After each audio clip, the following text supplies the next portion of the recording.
ఇక అమరావతి ఎంత దారుణంగా చేశారో మనం చూస్తున్నాం. వాడు చేసిన పాపం అమరావతికి స్వచ్ఛందంగా ల్యాండ్ పూలింగ్లో భూమి ఇచ్చారు. 5 ఏళ్ళు 1631 రోజులు వేధించి వేధించి వెంటబడ్డారు. 269 కేసులు పెట్టారు. 2525 మంది రైతులను అరెస్ట్ చేశారు. ఎస్సీ ఎస్టీ అట్రాసిటీ యాక్ట్ పెట్టారు. తిరుపతికి ఇక్కడి నుంచి నేరుగా దేవుని దగ్గరికి పోతే మనం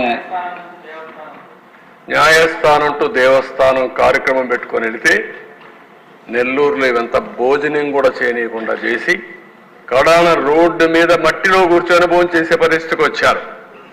ఇంకో పక్క ఇక్కడి నుంచి శ్రీకాకుళం వరకు యాత్ర పెట్టుకోవాలని పోతా ఉంటే ఏదైతే ఈస్ట్ గోదావరి జిల్లాలో దాడులు చేసి కడాన పోనీయకుండా అడ్డపడి తిరిగి పంపించే పరిస్థితికి వచ్చారు. ఒక ప్రజాస్వామ్యంలో ప్రొటెస్ట్ చేసుకోవడానికి, శాంతియుతంగా ర్యాలీ చేసుకోవడానికి కూడా స్వేచ్ఛ లేకుండా చేసే పరిస్థితికి వచ్చారు.